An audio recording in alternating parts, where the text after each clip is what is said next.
Alvaro Montoya wasn't a man who drew much attention. He lived quietly, said very little, and moved through the world with a certain distance. After suffering a severe injury, his mind had never fully recovered. People often saw him sitting silently outside a weathered boarding house at 1426 F Street, Sacramento. He was just there, faded into the background, so when Alvaro suddenly disappeared, no one thought too much of it. He was, after all, a middle-aged man with cognitive disabilities, no close family, and a habit of wandering. People assumed he had simply gotten lost, another case of someone with memory issues walking away and forgetting how to return. Even his social worker wasn't alarmed, not at first, but then. Days passed, then weeks, still no Alvaro. There were no signs of him leaving, no packed bags, no goodbye, no witnesses, just silence. And the more people asked questions, the stranger the answers became. The woman who ran the boarding house, an elderly landlady named Dorothea Puente, had an explanation, of course. Several, in fact. First, she said Alvaro had gone to a hospital. Then she claimed he had moved in with relatives. The stories kept changing, and none of them added up. That's when the social worker felt something was wrong. When police finally stopped by just to check in, nothing serious, they had no idea they were about to uncover a buried nightmare, one that had been quietly growing beneath the surface for years. They came with a shovel. And with just a few scoops of dirt from the garden out back, the unmistakable stench of death began to rise from the soil. This wasn't just a missing person case. This wasn't a confused man who lost his way. This was the first clue in a far more sinister puzzle. Because hidden beneath that manicured lawn, the one neighbors had always complimented for being so well kept, were the remains of multiple people. People who had once lived in that very house, people who had simply vanished, and the sweet little old lady who baked cookies for the children and greeted neighbors with a smile. She had been quietly running a graveyard in her backyard. When the truth finally came out, America was stunned. No one could believe it. A soft-spoken woman in her 60s, with silver hair and thick glasses, had been killing her tenants, mostly elderly, disabled, or vulnerable, and burying them underfoot. She did it for money, tiny government checks that no one thought to question. But more than that, she did it in silence, in plain sight. This isn't just a story about murder. It's a reminder sometimes darkness lives right beneath your feet. 1426 F Street looked like any other old home in the neighborhood. Faded white paint, a porch with potted plants, and curtains that fluttered gently with the wind. It sat in the heart of Sacramento's Alkali Flat district, surrounded by trees and quiet streets, not far from the California state capitol. To most people passing by, it was just another aging Victorian house. But to a handful of people in need, it was a sanctuary, and to the woman who ran it, it was her kingdom. Her name was Dorothea Puente.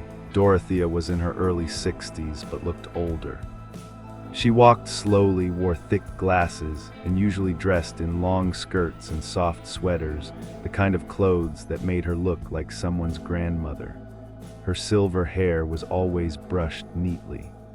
She smiled often, spoke softly, and never raised her voice. To her neighbors, Dorothea was kind, thoughtful, harmless. She was known for baking cookies, offering tea, and chatting with people who passed by her gate. When new tenants moved in, she greeted them warmly. When they left or disappeared, she always had a gentle explanation. They found a better place, she'd say. Their family finally came for them. No one questioned her. Because no one wanted to believe that the quiet old lady in the big house was hiding anything at all. What made her even more respected was the kind of people she took in. Dorothea didn't rent rooms to just anyone. Her boarding house wasn't about profit. She opened her home to people most others wouldn't even look at: the elderly, the sick, the mentally ill, people just out of prison, or those struggling with addiction. She welcomed the unwanted. She cared for the forgotten, at least that's what it looked like. The social workers believed she was doing something good, helping the state, taking care of people who had nowhere else to go. They trusted her. So much so that they referred clients to her regularly, believing she would feed them, house them, and treat them with dignity. To the outside world, Dorothea was a savior, but to the police, she was becoming a puzzle. When investigators started looking into Alvaro Montoya's disappearance, they didn't just dig in the backyard. They also began to dig into Dorothea's past, and what they found was unsettling. Because the sweet old landlady was not who she seemed to be. Her real name wasn't even Puente. She was born Dorothea Helen Gray in 1929 in Redlands, California. Her childhood was a nightmare. Her father died of tuberculosis when she was 8. Her mother died in a motorcycle crash shortly after. Orphaned young, Dorothea was placed in a series of foster homes, some of which were abusive. She ran away. She survived on the streets. And by her teenage years, she had started to lie, to cheat, to steal. She married for the first time at 16, then again and again. Each new name came with a new story, a new identity, a new beginning until it was. By the 1960s, Dorothea had settled in Sacramento and started running a boarding house, not her first and certainly not her last. But she wasn't known then as a caregiver. She was known to the police. Because Dorothea had already begun to build her real career, con artist. In 1960, she was convicted of forging checks and sentenced to a year in jail. In 1978, she was caught drugging elderly people in bars and stealing their purses. She went to prison for 5 years. She told the court she was trying to change. She promised she'd never hurt anyone again. But as soon as she was released, she went back to doing what she knew best, creating a lie, this time a bigger one. She changed her name. She opened another boarding house, the one on F Street. She charmed the community. She wore soft sweaters and gave to charity. She kept her criminal history quiet. Most importantly, she targeted people who wouldn't fight back. Many of her tenants had no family, no visitors, no power. Some couldn't even speak clearly. Others were on government disability checks, small amounts of money sent every month from the state, and all of those checks were mailed to Dorothea's house. She would help her tenants manage their money, she said, and soon they stopped managing anything at all. So when police learned all this about the theft, the fraud, the drugs, the fake names, they began to ask a new question. Why would a woman like this, a known thief, a liar, a predator, go out of her way to open a boarding house for the elderly and disabled? Why was she, of all people, trusted to care for society's most vulnerable? Was it charity? Or was it something far darker? And then they found the first body. It was a cold November morning in 1988 when investigators returned to 1426 F Street, this time not just with questions, but with a search warrant and a shovel. At first, Dorothea Puente stood calmly at the front door, wearing a cardigan and holding a cup of tea. She seemed concerned, of course. She always did. She asked softly if everything was all right. "We're just here to look into a few things," one officer said, "about Mr. Montoya." She nodded almost sadly. She led them to the backyard. The garden behind the house was neat, almost too neat. There were roses.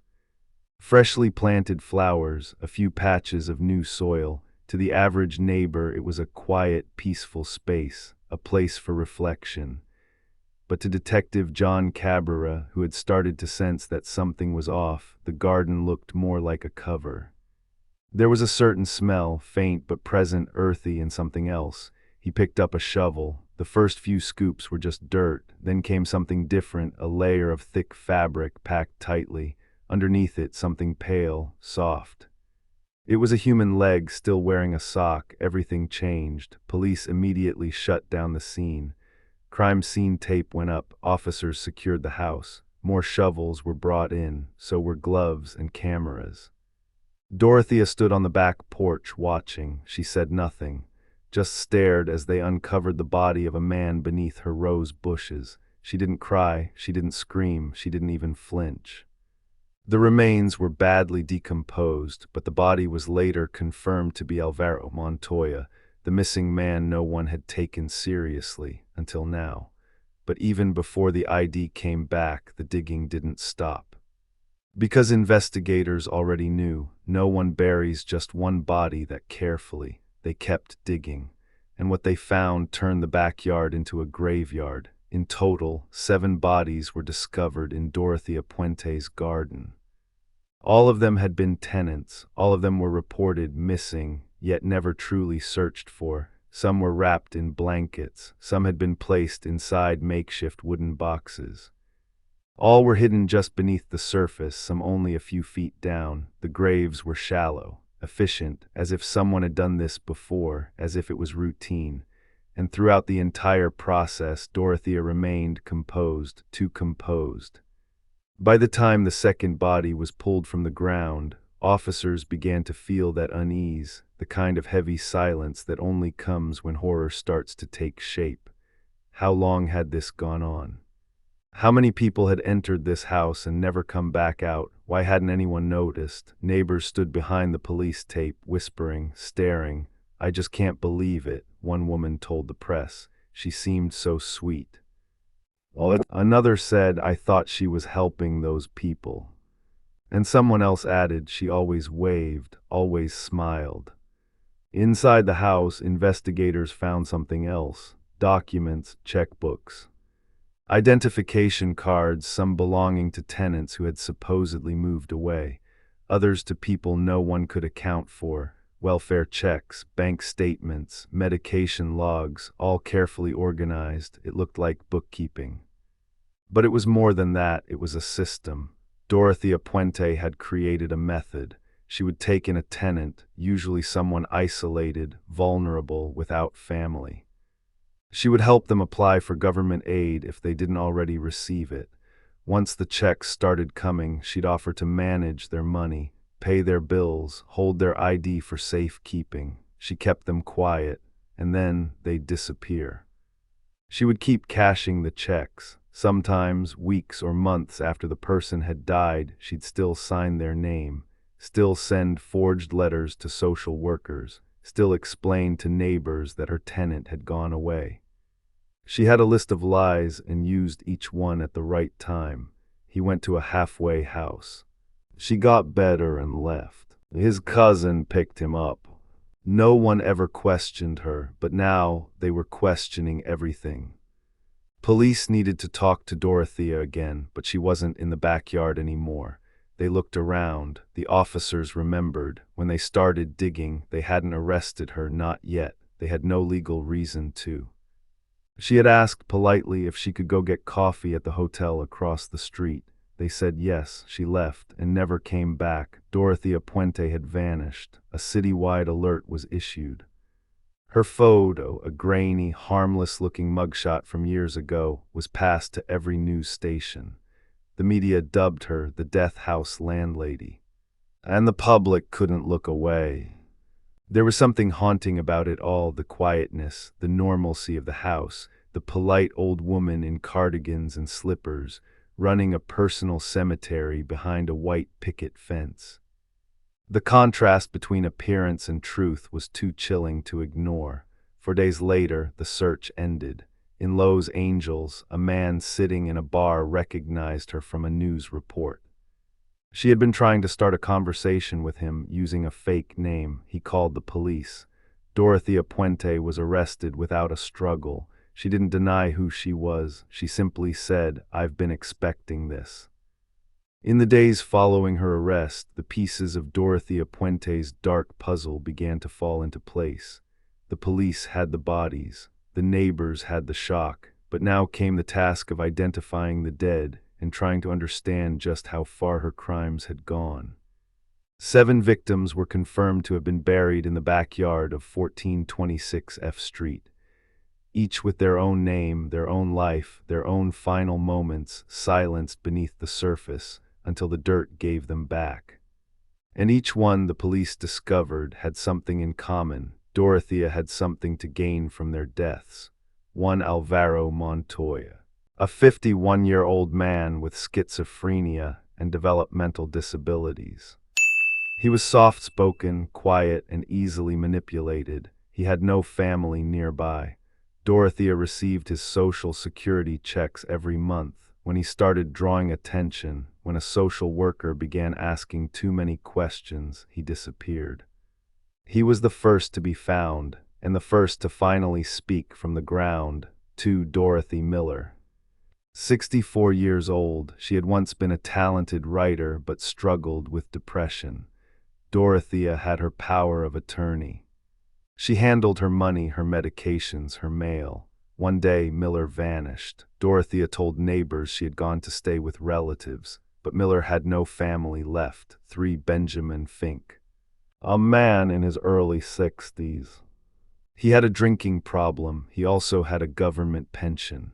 According to later testimony, he got into an argument with Dorothea.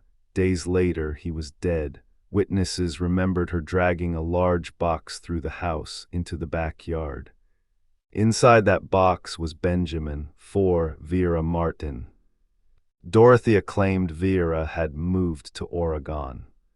But police found her body buried deep under a tree. Her government checks were still being cashed long after her disappearance. 5. Leona Carpenter. Leona was only 78 years old when she moved into the boarding house. She had recently been released from the hospital and was weak, recovering. Dorothea offered her a room, food, and care. Leona was never seen again. 6 James Gallup. A Vietnam veteran, he had brain surgery not long before he moved in. He had a small pension and disability income. He trusted Dorothea to help him recover. He didn't live long enough to realize the mistake. 7 Betty Palmer. She arrived with a suitcase and a checkbook. Soon after, she vanished. Her ID and social security card were later found hidden in a drawer inside the house. Her remains were discovered beneath the front yard, dismembered and wrapped in cloth. Each victim had a life, each had a story, and each had the misfortune of trusting a woman who looked like a caregiver but operated more like a predator. Dorothea didn't use weapons, she used tea. She used warm smiles, soft words, and promises of safety. She gave pills when people were in pain and gave more when they couldn't say no. Then she kept the checks coming. In the end, what she gained was money, hundreds of thousands of dollars over the years. What she lost was her soul. At the police station, Dorothea didn't cry. She didn't scream or deny. She sat calmly, adjusting her glasses, and told the detectives what she wanted them to hear. When asked about the bodies in the backyard, she responded, "I didn't kill anyone. They died of natural causes. I just buried them, that's all." She insisted she was helping, that people came to her because they had nowhere else to go, that she gave them comfort in their final days, and when those final days came, she simply made arrangements. To the detectives, it sounded like rehearsed lines, almost like she'd convinced herself it was true. Or maybe she had no guilt at all, no remorse, just numbers and silence. In a taped confession, she said, "I helped people, they died. I didn't murder them, I didn't hurt them. They had problems before they ever came to me." But when asked why she kept cashing their social security checks, she said nothing, just looked down at her hands. Even as the bodies were exhumed, even as the evidence piled up, Dorothea Puente never showed anger, fear, or regret. She smiled in court. She adjusted her scarf. She listened politely when the judge read the charges. And when the families of her victims sat behind her, crying, she never once turned around. In the spring of 1990, the trial of Dorothea Puente began. By then, the headlines had already carved her name into American history. The death house landlady. The killer grandma of Sacramento. Sweet on the outside, silent on the inside. Every paper, every news anchor, every tabloid, her soft smile was everywhere, and it terrified people. Because if someone like her, gray-haired, polite, grandmotherly, could run a murder house for years without suspicion, then who else might be hiding in plain sight? The American public watched the trial unfold with a mix of horror and disbelief. Some were glued to their televisions, others stood outside the courthouse with protest signs, and many simply asked themselves, how did no one see this coming? Inside the courtroom, the air was tense. Dorothea Puente sat quietly, her glasses perched low on her nose, a floral scarf wrapped around her neck. She looked harmless. She greeted the bailiff with a gentle smile. She nodded to the reporters, but she never once looked at the families of the victims, not even when they cried, not even when they spoke their loved ones' names aloud. The prosecution laid everything bare. They showed photos of the bodies, the shallow graves, the positions in which the corpses were found. They presented financial records, checks cashed months after death, signatures forged by the same hand. They read journals and letters found in Dorothea's home, hinting at her control over the tenants and their growing fear. Over 150 witnesses were called to testify: social workers, neighbors, former tenants, bank employees. Mail carriers, even a handyman who remembered helping Dorothea move a large wooden box into the yard, the same box that later held a man's remains. But the most damning testimony came from those who had survived. People who had once lived at 1426 F Street. They described being drugged without explanation, feeling confused after meals, signing papers they didn't understand, and watching others once vibrant grow silent and disappear. One former tenant said, "She looked at me like I didn't matter, like I was already gone." The defense argued that Dorothea was a caregiver. A flawed one maybe, but not a killer. They said she panicked when people died in her care, that she didn't want to lose her license, that she buried them out of fear, not cruelty. They said she was old, confused, and incapable of violence, but the jury didn't believe it, not for a second. The prosecution didn't need to prove she killed with a knife or a gun. They only needed to show that she knew what she was doing and why, and they did. In August of 1993, after more than 5 months of testimony and deliberation, Dorothea Puente was found guilty of 3 counts of first-degree murder. Not guilty in 4 other deaths due to lack of direct physical evidence. Sentenced to life in prison without the possibility of parole. When the sentence was read aloud, Dorothea didn't cry. She didn't speak, she just sat still, adjusting her scarf like she always did, as if the entire trial had been about someone else. For the families of the victims, it wasn't enough. They wanted justice for all 7 and possibly more. There had been bones too damaged to identify and rumors of bodies thrown into the river. But in the end, it was the law's burden to prove, and some questions would never have answers. Outside the courtroom, America struggled to process what had happened. The elderly, once seen as fragile and in need of protection, were suddenly seen as targets. Families began questioning the homes their relatives were living in. Regulations were reviewed, background checks were tightened. People were angry, ashamed, afraid, because Dorothea had not just taken lives. She had taken trust. She had used kindness as camouflage, care as a weapon, and loneliness as her entry point. TV shows dissected her story for years. Books were written, documentaries made. Some people called her a monster. Others still didn't believe she had done it. Even in prison, she received letters, some from admirers. She answered them, signing her name with neat cursive. In one reply she wrote, "I didn't kill anyone, I just made some bad decisions, that's all." Dorothea Puente spent her final years at the Central California Women's Facility in Chowchilla. She kept mostly to herself, she gardened, she read, and she never once confessed to murder. In March of 2011, she died of natural causes. She was 82 years old. There was no funeral, no visitors, no name on the grave. Just a number and a silence that matched the house she left behind. but the garden at 1426 F Street, it never grew flowers again, only shadows. When we look at someone like Dorothea Puente, it's easy to ask, why? Why would a woman who appeared gentle, who baked cookies and wore cardigans, choose to kill the very people who depended on her? What turns someone into a killer not out of rage but calculation? To understand Dorothea, we must go back to the beginning. She was born in 1929 during the final gasps of the Great Depression, a time of hunger, of fear, of instability. Her parents were both alcoholics. Her father died of tuberculosis when she was 8. Her mother died shortly after in a motorcycle accident. By the age of 10, Dorothea was completely alone. No comfort, no security.